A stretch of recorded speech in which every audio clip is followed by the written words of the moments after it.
dalam Al-Quran itu disebutkan yadullahi fawqa aydihim, tangan Allah itu berada di atas tangan mereka. Nah, kita akan meminta Habib Ali menjelaskan ini bagaimana sebenarnya memahami ayat ini. Kenapa Allah kalau menghendaki hanya satu yang benar, kenapa nggak dulu-dulunya misalnya? Ini Allah langsung bilang langsung dengan ayat mahkamat semua. Jadi tidak menimbulkan pro kontra begitu. Nah, kalau semacam itu ya semua masuk surga.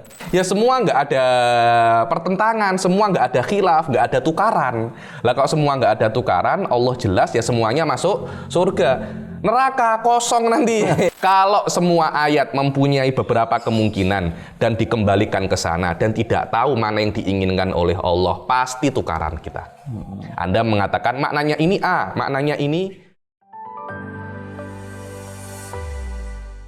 Assalamualaikum warahmatullahi wabarakatuh, para pemirsa.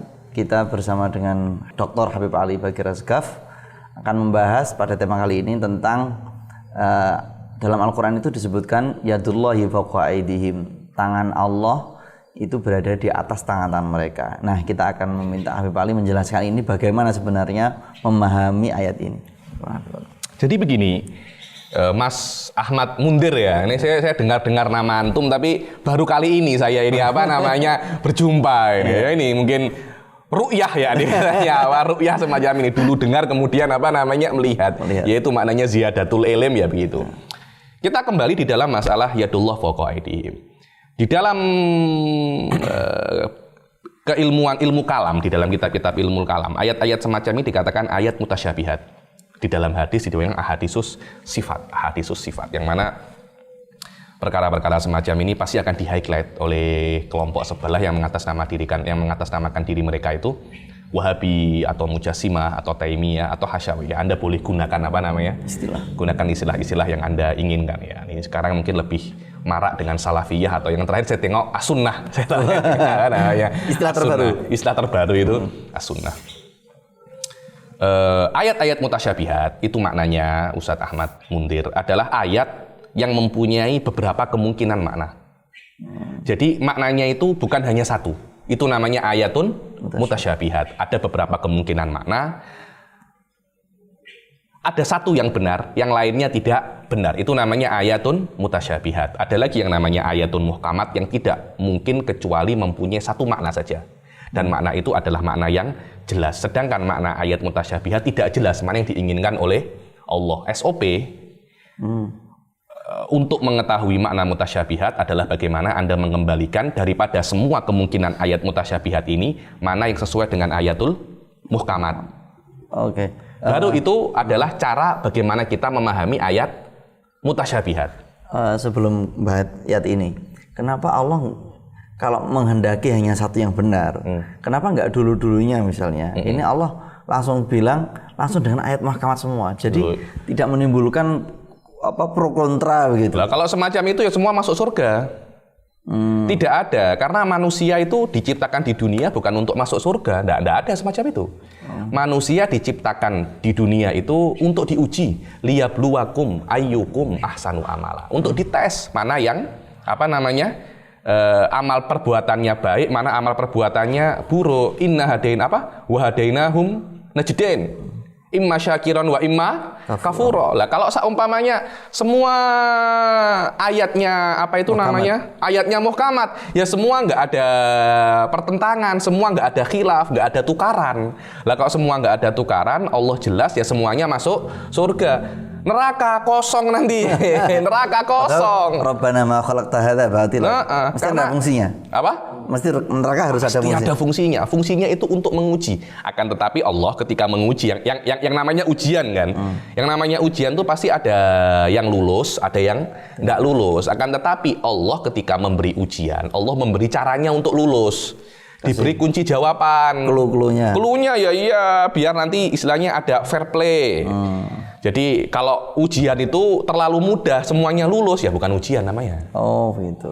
Kalau ujian semuanya enggak lulus yaitu jebakan. Jebakan itu namanya. Yang namanya ujian Allah itu ingin mengetes manusia. Loh, kenapa semacam itu? Yaitu saya tidak tahu, itu urusannya Allah. Karena itu terpulang kepada iradah ilahiyah. Iradah ilahiyah yang menginginkan manusia untuk dites di dunia ini. Allah memberikan di dalam Al-Quran ayatun mutasyabihat wa ayatun muhkamat, dan Allah memberikan cara untuk menganalisinya. Bagaimana? Dibilang fa'ammal ladzina fi qulubihim zayghun fayattabi'una ma tasyabaha minhu ibtigha'al fitnati wa ibtigha'a ta'wilih. Orang-orang yang ada zaig, ada penyakit di hatinya, maka mereka akan mengikuti mutasyabihat. Kenapa? Ibtigha'al fitnah, mereka ingin fitnah. Kenapa? Kalau semua ayat mempunyai beberapa kemungkinan dan dikembalikan ke sana dan tidak tahu mana yang diinginkan oleh Allah, pasti tukaran kita. Anda mengatakan maknanya ini A, maknanya ini B, ini C, ini D, tidak ada titik temu. Jika tidak ada titik temu, akhirnya tukaran. Itu ibtigha al-fitnah, yaitu atau ibtigha ta'wilih, menginginkan takwil. Bagaimana takwilnya? Menginginkan takwil yang sesuai dengan hawa nafsunya. Oh begitu. Takwil dalam hal ini bukan takwil yang benar ya? Bukan, takwil menginginkan takwil. Jadi karena dia itu memiliki beberapa kemungkinan, saya ingin mentakwilkan ayat ini sesuai dengan apa yang saya inginkan. Itu salah, tidak boleh itu. Kenapa? Karena Anda menjelaskan tentang kata Allah, firman Allah. Ya, apa yang diinginkan oleh Allah, bukan apa yang Anda inginkan. Kalau mentakwilkan apa yang Anda inginkan, itu perkataan Anda, bukan perkataan Allah. Kita untuk mentakwilkan Al-Quran, itu kita dibatasi dengan Anda mesti mengetahui apa yang Allah inginkan, bukan apa yang Anda inginkan. Hadza huwa ibtigha'al fitnati wa ibtigha'a ta'wilih. Oke. Adapun, itu kalau orang-orang yang menginginkan perpecahan, orang-orang yang gagal di dalam menghandle ayat mutasyabihat. Adapun ar-rasikhuna fil ilm mempunyai dua cara.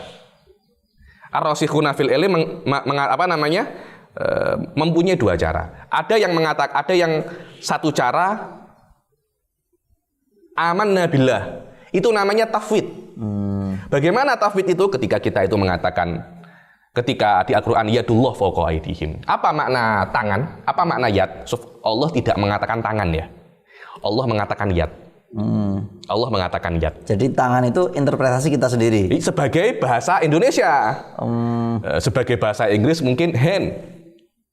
Tapi yad, kata-kata yang diturunkan oleh Allah itu yad. Lah, ketika Anda itu mentakwilkan kata-kata yad, Anda bisa untuk melihat daripada aspek mufradnya, yakni yadun. Anda terjemahkan dengan tangan. Akan tetapi ketika yadun ini diidhofahkan kepada Allah Subhanahu wa taala, apakah bisa Anda mengatakan yad maknanya Allah mempunyai tangan? Apakah semacam itu? Lah, ketika zahirnya daripada kalimatul yad itu adalah bagian tubuh, maka orang-orang ar-rasikhuna fil ilm ini melihat bahwasanya makna ini tidak layak bagi Allah, karena akan menjadikan Allah itu mempunyai bagian tubuh yang bisa, istilahnya kita bisa untuk memilah-milah bagian tubuh Allah. Ada tangannya, ada kakinya, ada matanya. Sampai sebagian mujassimah itu mengatakan, kalau Anda mau tanya bagian tubuh Allah manapun, saya bisa, kecuali dua, janggut dan kemaluan. Saya nggak tahu bentuknya. Ada semacam itu. Janggutnya Allah macam mana? Apakah janggutnya semacam saya ini, atau janggutnya yang macam ini, atau janggutnya yang semacam ini? Saya nggak tahu. Kemaluannya Allah semacam apa, saya nggak tahu. Wa na'udzubillah semacam itu. Yang lainnya saya tahu mukanya Allah seperti apa, saya tahu ininya Allah seperti apa. Itu beberapa mujassimah, dan itu tidak layak kita nisbatkan kepada Allah Subhanahu wa taala. Akhirnya ahli sunnah karena basic mereka itu adalah tanzih, mensucikan Allah daripada musyabahah, keserupaan dengan makhluk-makhluknya, mereka mempunyai dua jalan untuk menempuh maksud yang hakiki, yaitu apa namanya? Tanzih. Cara yang pertama adalah tafwid, dan ini lebih selamat. Macam mana tafwid itu? Allah mempunyai yad, tapi yad ini apa? Bukan dohirnya. Apa itu dohirnya? Dohirnya adalah tangan sebagai anggota tubuh. Bukan itu. Tapi apa? Wallahu a'lam, saya nggak tahu. Tapi jelas itu bukan yad. Tapi jelas itu bukan apa? Jelas itu bukan tangan sebagai anggota tubuh. Lihat ya. Tafwid mengatakan Allah mempunyai yadun. Tapi apa itu yadun? Wallahu a'lam. Wallahu a'lam, saya tidak tahu. Tapi jelas itu bukan tangan. Kata-kata jelas bukan tangan, kena kita highlight, kena kita redaksinya, kena di apa namanya, di garis bawahi 2, bukan tangan sebagai anggota tubuh. Terus yat itu apa? Wallahu a'lam. Jadi dia tafwid ada 2 unsur, menafikan ketanganan, menafikan Allah mempunyai anggota tubuh, tapi tidak menentukan makna yang Apa hakiki? Hakiki daripada yat ini. Itu adalah thariqatut tafwid. Thariqah yang kedua namanya thariqatut takwil. Apa thariqah takwil? Thariqah takwil adalah ini bukan tangan. Terus apa? Mereka menyelam lebih dalam daripada tafwid. Apa? Mereka menentukan apa makna hakiki daripada yat. Apa itu? Ada yang mengatakan maknanya adalah kudroh. Maknanya adalah inayah. Ini berbahaya karena Anda menisbatkan sesuatu yang belum tentu benar kepada Allah, yang tidak yakin. Karena itu Syekh Said Fauda, guru saya, di dalam kitabnya beliau Mukhtasar Syarah Kharidah mengatakan wa ta'wil yahtaju ila ilmin aktsar. Takwil itu memerlukan ilmu yang lebih banyak daripada tafwid.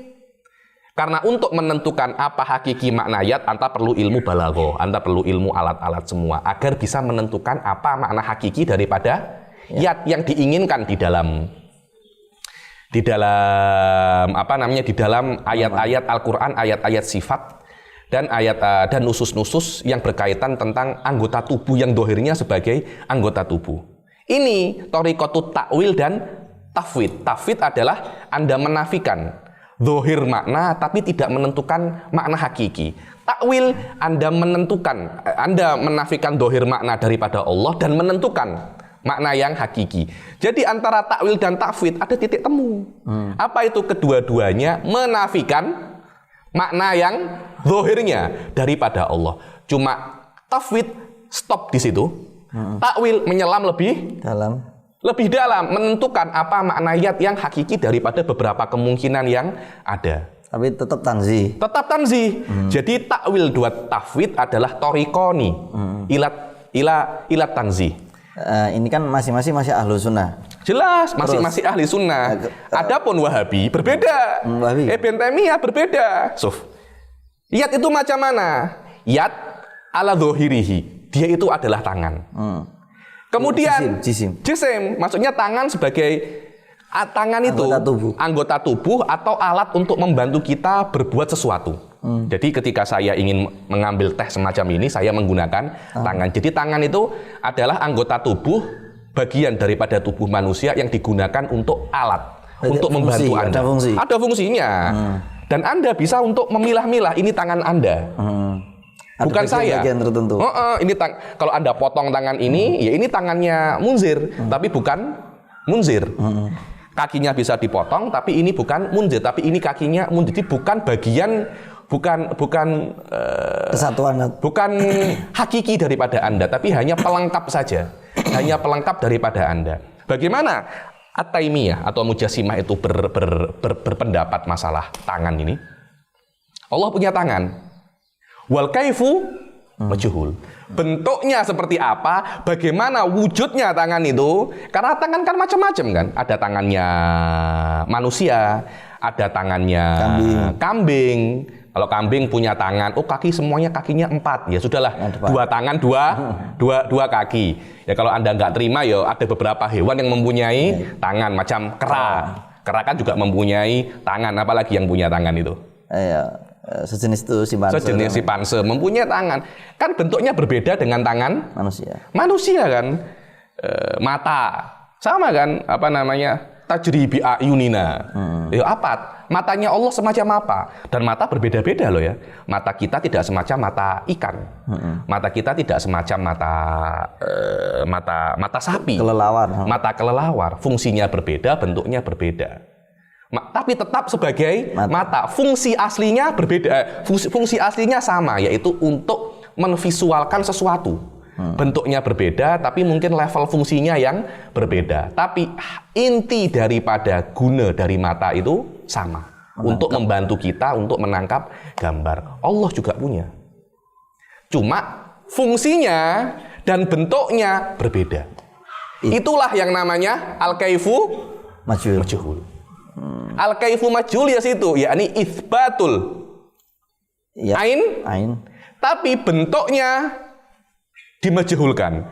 Itu bertentangan dengan ahli sunnah yang dari awal mereka tidak mengisbatkan tangan. Tangan tidak ada. Loh bentuknya apa? Loh jangankan bentuknya. Loh tangannya tidak ada. Bagaimana Anda mau mengisbatkan tangan?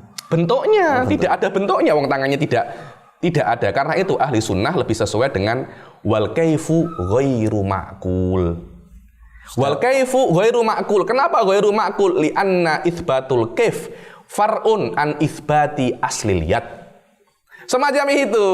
Karena itu saya aja cakap ada tafwid ahli sunnah dan tafwid mujassimah. Tafwid ahli sunnah dengan menafikan tangan itu sendiri. Tafwid ahli sunnah mengisbatkan tangan tapi tafwidul kaifiyah. Jadi di bawahnya lagi kan? Di bawahnya lagi. Dan itu terbina atas madhab tashbih. Atas madhab apa namanya? Tashbih. Karena mereka kaidah mereka itu menyamakan antara Allah dan makhluknya. Makhluknya punya tangan, Allah pun juga punya tangan. Seperti manusia tidak punya tangan kurang, Allah pun tidak punya tangan juga kurang. Cuma bentuk tangan Allah tidak semacam bentuk tangan manusia. Di situ letak bagaimana mereka itu menafikan persamaan antara Allah dan makhluknya. Sangat-sangat berbeda dengan ahli sunnah. Nah, ini sebenarnya kalau urusan kayak begini, ini berarti urusan yang paling usuli, paling krusial antara Ahlussunnah dengan Mujassimah ya. Betul. Ya, ini mereka itu terbina atas kaidah yang lebih mendalam lagi. Apakah Allah sama dengan makhluknya? Oke, nanti Ibn Taimiyah itu mengatakan ada persamaan, tapi tidak 100%. Oke, nanti kita bahas di satu segmen tertentu. Terima kasih pemirsa masih bersama kami di Online. Kita tunggu di episode selanjutnya. Kita akan bahas dengan yang lebih menarik. Assalamualaikum warahmatullahi wabarakatuh.